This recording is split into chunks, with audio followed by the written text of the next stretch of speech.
Au centre de l'univers, là où le chaos en personne se retrouve à dormir pendant que tout un panthéon aussi horrible qu'abject, mais cependant très fascinant, se retrouve à faire un orchestre pour pas qu'il se réveille, à la tonalité qu'aucun être humain ne pourrait supporter d'entendre et encore moins à contempler. Où chacun qui pendant leur danse font un peu ce qu'ils veulent tout en restant là-bas à effectuer leur chorégraphie. Bravant le temps et l'espace comme bon leur semble, qui juste en dessous de leur grandeur se trouvent des grands un peu moins hauts que ceux de l'extérieur, dont la plupart dorment ou se baladent dans l'espace, ou comme leurs aînés tabassent d'autres aînés, voire se retrouvent coincés quelque part. Juste après, les empires au territoire immense dont les frontières va au-delà d'une seule réalité, partageant d'ailleurs leurs terrains qui pour d'autres sont un lieu de chasse, créatures intelligentes donc certaines voyagent dans le temps à tout va, ou juste de simples créatures poussées par un instinct bestial. Entre tout ça, sur un bout de caillou se trouve une vie des plus inintéressantes pour certains, puis intrigante pour d'autres, avec nombre de dévots, les célébrant dans l'ignorance des masses.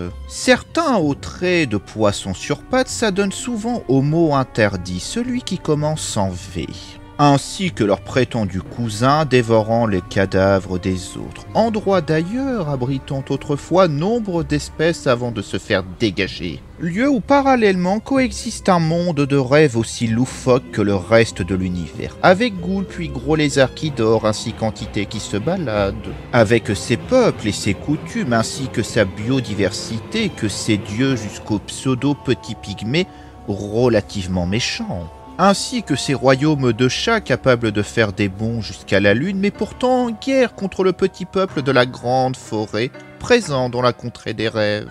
Des petits rats, bien que relativement gros par rapport aux nôtres, aussi mignons que sympathiques, du moins selon l'avis de certains. Aujourd'hui, messieurs, dames, l'honneur doit être accordé au petit peuple, à la culture des plus inutilement compliquées pour nous, mais parfaitement logique pour ces derniers. Alors, les Zougs sont des créatures rôdantes, comme dit plus tôt, dans les immenses bois de la contrée des rêves, suscitant autant de craintes que de sujets à des moqueries, surtout quand ils ont le dos tourné. Cependant, ces gros rats sur deux pattes ont une réputation qui leur font parfaitement honneur, à savoir des gros arnaqueurs ainsi que complètement vicieux, mais heureusement, ou plutôt malheureusement, terriblement imaginatifs pour casser des jambes et toutes sortes d'autres trucs. Il est normal après tout, car une grande partie de leur dangerosité tient du nombre et de l'embuscade. Car sans le terrain adapté à leurs nombreuses capacités, ils sont totalement impuissants, car malgré leurs allures de rats énormes, ils restent bien petits quand même. Cependant, dans leur environnement naturel, ils sont un véritable cauchemar, et pire quand il s'agit de négocier avec eux. Étrangement, contrairement aux ghouls, avec leur genèse extrêmement vague, il n'existe pas d'informations sur l'histoire des Zougs. Et la propre race elle-même s'en moque bien de ce passé, car ça n'a aucun intérêt vu que seul le présent est important. Cependant, cela ne les empêche pas de raconter leur interprétation non contractuelle de leur genèse à qui veulent l'entendre. Malgré un rejet ou un je m'en foutisme concernant ce passé, il existe 4 grandes exceptions à cela. Déjà, les nombreux accords que le petit peuple a autrefois passés. Deuxièmement, la lignée qui est très importante au sein de leur culture. Troisièmement, leurs relations sociaux et amoureuses. Puis pour finir, leur haine des chats. Physiquement et biologiquement, malgré leur ressemblance à des rats, certaines informations quelque peu douteuses confirmeraient plutôt que les Zougs sont en vérité des marsupiaux. Il n'y a visiblement pas de dimorphisme sexuel au sein de la race. Cependant, il existe une petite astuce pour les différencier, car comme pour les marsupiaux, les Zougs disposent de petites poches sur chaque côté de l'abdomen, et celles des femelles qui peuvent être sensiblement plus grosses après qu'elles mettent au monde une portée. On en reparlera plus en détail à un autre moment. Cependant, ils n'ont pas une apparence clairement définie selon les versions, car certaines ressemblent à Gilbert des As de la jungle avec des tentacules. Et d'autres plus à des rats, à tentacules, parfois relativement velus ou au contraire à la fourrure des plus décharnés. Plusieurs paires de yeux façon araignée ou juste une seule, ainsi que d'autres interprétations physiques plutôt très discutables. Cependant, il est possible de les confondre de loin ou dans la pénombre très sombre avec des rats-choses. Une autre espèce dont le seul point en commun soit vaguement l'anatomie et un corps, dont la plus grande différence soit que les zougs ont un visage garni de tentacules, assez puissantes pour briser des doigts. Après, ces créatures s'en servent surtout pour manger ou manipuler diverses petites choses. Et derrière cette petite grappe se trouvent des très petites dents très aiguisées. En termes de sens, la vue, l'odorat et le toucher sont l'équivalent à celui d'un chat. Et d'ailleurs, comme ces derniers, les zougs sont nyctalopes, et contrairement à d'autres animaux nocturnes, ils ne sont pas lucifuges. Cependant, s'il y a bien un détail à dire sur le petit peuple, ce sont effectivement leurs tailles. Il n'existe pas d'informations fiables, mais on sait qu'ils feraient en moyenne entre 40 à 60 cm de haut. Après, il n'est pas dit si c'est la queue qui est compris ou pas. En termes de poids, on est souvent sur une dizaine de kilos. Après, leur carrure est certes faible, mais ils compensent sur l'agilité, car ce sont de très bons grimpeurs. Leur taille leur permet aussi de se faufiler un peu partout sans trop de difficultés et surtout en toute discrétion. D'ailleurs, les zougs ont une petite voix généralement aiguë et leurs langues ne sont que de petits cris et couinements. Et de toute manière, ils ont toutes les difficultés du monde pour sortir des sons graves et forts. Aussi, tous les zougs, sans exception, parlent la même langue sans aucune forme d'apprentissage car ces créatures connaissent instinctivement leur dialecte. Pour faire simple, mettre un zoug qui a toujours été séparé de la naissance à son espèce, il parlera le zoug. D'ailleurs, ils sont très doués pour apprendre de nouvelles langues. Aussi, à la manière des cerfs par exemple, ils possèdent des glandes leur permettant de créer une sorte de liquide visqueux, servant principalement en tant que marquage et communication olfactif. Après, concernant leur physique plutôt changeante et contradictoire, cela pourrait être dû qu'il existe des sous-espèces au sein de la race. Bien que le seul réel argument à cela, c'est surtout la prétendue existence d'un zoug pandarou, ce qui peut très bien être un canular ou une bizarrerie. Sinon, les zougs sont des créatures omnivores, mais ils penchent plutôt du côté herbivore, mangeant principalement des champignons. Mais pourtant, la viande est un mets relativement apprécié, que ce soit du lapin, des oiseaux, des êtres humains qui se retrouvent dans le bois enchanté, mais surtout des chats, de préférence les chatons, et ils sont aussi très légèrement cannibaux. En tout cas, leur réputation de créature ouvertement malveillante est plutôt questionnable avec effectivement un fond de vérité par rapport à nous. Mais en vérité, c'est plus complexe, car si elles sont effectivement mauvaises de nature, les zougs sont pourtant très solidaires entre eux, faisant même preuve d'une certaine tendresse et de beaucoup d'affection. Ces derniers le montrent principalement par de tendres caresses mutuelles avec leurs tentacules, et c'est pareil quand le receveur n'est pas un zoug. D'ailleurs, les zougs ont l'habitude d'entretenir des relations amoureuses souvent occasionnelles, aussi libres que éphémères pour finalement aller voir autre part. Jusqu'au moment où, généralement au nom du bon vieux temps, nombreux sont les zougs à revenir vers leur ancienne relation, et ainsi de suite. Jusqu'au moment où la nature fera son œuvre quand un couple s'aime vraiment beaucoup. Une période qui ne dure au moment où les progénitures soient aptes à quitter le cercle familial. Et que peu de temps après, les deux parents se séparent pour continuer à vaguer à leurs occupations. D'ailleurs, parlons-en de leur cycle, qui dans l'ensemble sont peu clairs, car on ne sait pas trop comment ils font leurs petites affaires. Mais ce qui est sûr, c'est qu'ils se reproduisent très vite et que la gestation ne dure qu'une poignée de semaines. Cependant, si on considère qu'ils sont effectivement des marsupiaux, alors une zoug accouche d'une portée qui est aux alentours de 6 à 12 bébés zougs, ou selon leurs termes, des pochiots, qui à la naissance ne font qu'environ quelques centimètres. Et la mère place les plus beaux dans sa poche préférée parmi l'une des deux. Généralement c'est celle de droite, mais parfois c'est celle de gauche. En tout cas, peu importe, car ça reste quand même la poche dédiée aux élus. Et le reste vont dans l'autre pour être des malpoches, On reparlera plus tard des termes élus et malpoches. D'ailleurs, ils ne peuvent pas s'accoupler avec des rats normaux, contrairement aux rats chauves. Mais pourtant, il y a bien un problème qui se pose. S'il y a 4 tétines par poche, donc si la portée est supérieure à 8, le surplus va juste mourir de faim. Et pour après se faire dévorer par leur mère. Tandis que les autres vont rester quelques mois dans les poches de leur génitrice avant d'en sortir et de devenir, selon le terme zoug, des petits zougs.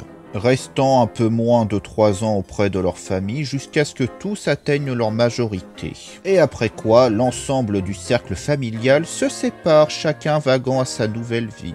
Mais généralement, un zoug se reproduit environ tous les 4 ans. Pour une espèce avec une telle fécondité, les zougs jouissent d'une bonne durée de vie, largement supérieure à la plupart des animaux, avec une moyenne qui tourne aux alentours des 30-40 ans, si on exclut les maladies ainsi que les prédateurs dont ces fameux chats. Mais certains peuvent vivre beaucoup plus longtemps grâce à divers procédés, mais ils seront quand même très loin d'égaler celle des ghouls. D'ailleurs, par rapport aux humains qui vivent la plupart du temps dans un certain confort ou des ghouls rôdant dans les cimetières ainsi que les égouts, les zougs, eux, vivent dans des arbres, des terriers, parfois empruntés pour une durée indéterminée à un autre animal tel que les lapins ou les renards. Sinon, ils l'ont creusé eux-mêmes.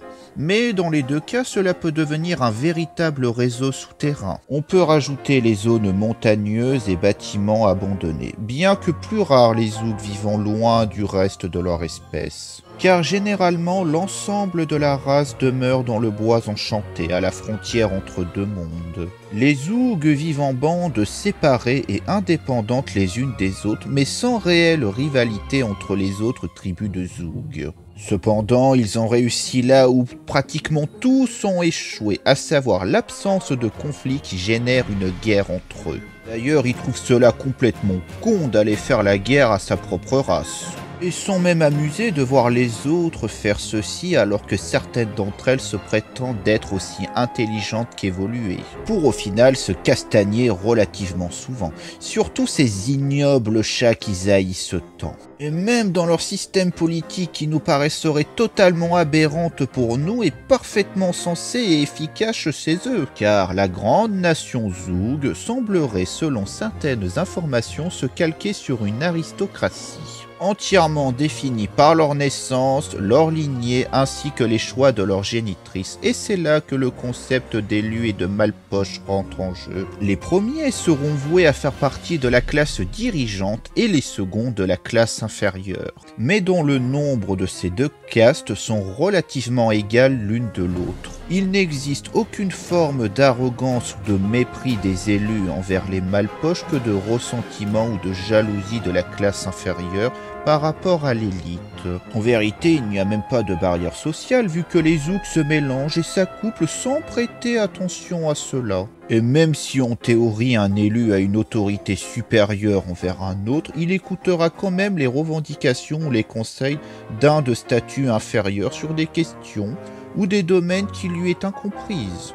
Cependant, il existe une petite subtilité, c'est que la noblesse est régie par la génération. Plus elle est haute, plus le zoug sera important socialement.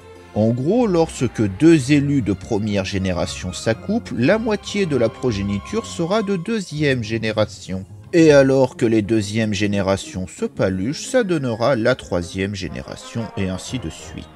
Bon, après, à partir de la 8e génération, ils ont tendance à ne plus trop suivre les comptes. Et les malpoches issus d'une famille d'élus, ils restent des malpoches et qu'importe la génération. Et quand ce sont deux zougs de générations différentes, les progénitures seront considérées comme une génération de plus du parent le moins prestigieux. Donc théoriquement, s'il y a reproduction entre un élu et un malpoche, normalement la moitié seront des premières générations. Gare à celui qui ose emmerder un zoug, voire pire en tuer un, car là c'est toute la tribu qui pourrait vous tomber dessus. Et si ça dégénère, ce qui peut arriver très vite, alors là le petit peuple fera la guerre.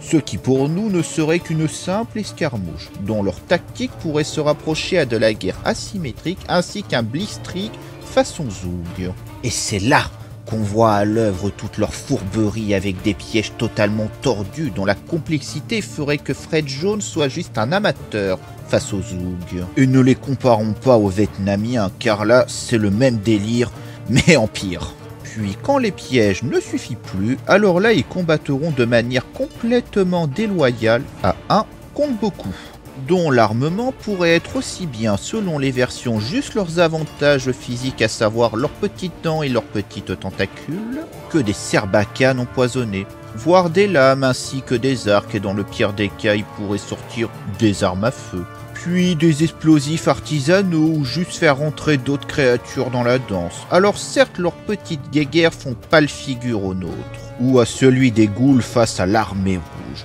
Mais ils sont aussi violents que rapides, ne durant généralement qu'une poignée d'heures, voire au pire une question de jours, qui se soldera soit par la victoire totale du peuple Zoug ou de leurs adversaires, et vu leur haut taux de reproduction, ils se moquent totalement de leur perte. Car au bout d'une dizaine d'années, ils auront généralement largement renfloué les pertes. Le souci est quand les Zoogs affrontent des adversaires bien plus forts qu'eux, comme certaines entités ou plus rarement des cultes, leur tactique de combat peut facilement se révéler inefficace ou être un échec cuisant. Face à de telles problématiques, deux solutions. Soit un traité de paix, vu que le petit peuple adore les contrats, ce qui est arrivé une fois avec les chats, suite à une humiliante défaite, ou deuxième cas, les Zoogs vont former un clergé autour de la figure de cet intrus, ce qui nous permet d'enchaîner sur leur perception de la religion. Une chose à savoir est que les Zoogs sont strictement athées. Ils savent que les divinités existent, surtout dans la contrée des rêves, où de nombreux dieux y sont présents, comme Borkum, Mordigan, Basque et tant d'autres. Mais pourtant les Zoogs n'ont pas vraiment d'entité à eux. Et quand ils se dédient à un dieu, ce n'est non pas par une question de foi, mais par question de pragmatisme, sur le danger que de telles entités pourraient leur causer comme problème, en la flattant, en l'amadouant par une dévotion clairement factice. D'ailleurs, c'est plutôt rare que les Zoogs se mettent dans la vénération de quelque chose, c'est plus du fait que dans la forêt enchantée, il n'y a pas tant d'adversaires que ça capables de menacer véritablement les Zoogs sur leur territoire, alors que des dieux c'est plutôt peu commun qui viennent jusqu'ici. Par contre, si on parle des rares communautés vivant en dehors des bois enchantés, là, il y a plus de chances qu'ils adorent une entité ou qu'ils se retrouvent face à des cultes. Et encore, ça dépend où sont les 10 Zoogs. Et il y a une troisième solution, la fuite pure et dure. D'ailleurs, on peut continuer sur leur culture, qui, si dans l'ensemble on a parlé de plusieurs aspects de leur société, certaines n'ont pas été mentionnées comme leur perception de l'art. Bien qu'ils s'intéressent fort peu à cela, mais ils sont très friands de tout ce qui se rapporte à l'occulte ou à des savoirs ésotériques. D'une certaine manière, ils savent maîtriser la forge et leur petite taille ainsi que les nombreuses tentacules que tous disposent peuvent faire d'eux d'excellents artisans. Bien qu'en vérité, ils préfèrent les voler aux autres races ou faire de la récupération. Mais l'une des choses les plus importantes, c'est les contrats et les accords. Les types d'accords peuvent être nombreux. Cependant, les Zoogs ont la fâcheuse habitude de jouer avec l'ambiguïté ou de manière détournée les traités qu'ils font, tout en y respectant à la lettre. Donc il faut faire preuve de vigilance et se préparer aux arnaques lorsqu'on marchande avec eux pour un quelconque service. Du genre, on peut négocier pour passer sans danger dans les bois enchantés, cependant, rien ne les interdit de vous kidnapper et de vous rendre fou, ceci sans vous blesser physiquement. Ou si vous êtes accompagné, l'accord n'est pas fonctionnel pour le reste de l'entourage, il va falloir que chacun fasse un accord. Quelquefois, ce sont des sorciers s'intéressant à leurs connaissances ainsi qu'à des objets que le petit peuple aurait en sa possession. Où ils peuvent être engagés comme mercenaires, compagnons de voyage ainsi que guides. Cependant, lorsqu'on fait un pacte avec un Zoug, cet accord peut être reconnu par l'ensemble de la race. Mais il y a un autre problème qui peut s'ajouter.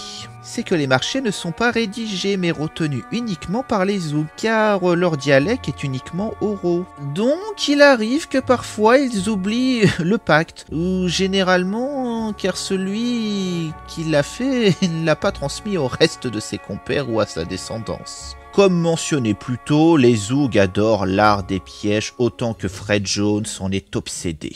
Mais au final, on sait que peu de choses concernant leur culture dans sa globalité. autres qui fabriquent de l'alcool malgré qu'ils y tiennent pas du tout. Cependant, si ceci est flou, leur relation l'est pourtant quelque peu moins. Généralement, les Zouks sont neutres avec presque tout le monde. Bien que pas du tout pacifiques, loin de là même, mais ils sont plutôt isolationnistes ainsi que extrêmement territoriaux, n'hésitant pas à dévorer les voyageurs qui traînent dans leur forêt. Et un peu tout ce qui passe à leur portée. Et encore, des fois, ils font rien du tout. N'ayant pas d'ennemis naturels à part les foutus enfants de Basque, les habitants d'Ultar ainsi que sa possible poignée de cultistes presque disparus dans le monde éveillé. Qu'ils haïssent au plus haut point, mais en général ils s'évitent mutuellement tout en cherchant les moyens possibles de leur faire la peau, surtout aux chats. Cependant, contrairement à d'autres espèces, au final, les Zouks ne sont pas spécialement maléfiques, mais juste un petit peuple vivant tranquillement dans son coin, un peu comme les ghouls en soi. Mais voilà ce qu'ils sont, une nation certes pas aussi grande ou glorieuse que celle des autres, mais pourtant ne se laissant généralement pas marcher sur les pieds, gardant la tête et le museau haut. Et qu'au final, sur certains points, ils sont bien plus avancés que de soi-disant espèces plus grandes que le petit peuple, qui se met à vénérer les dieux que les petits Zougs ignorent ouvertement. Bon, sauf quand ils n'ont pas le choix et qu'ils ont frappé la chèvre de trop. Et regardant les autres en proie à des schismes ou se massacrant mutuellement au grand rire des petits marsupiaux.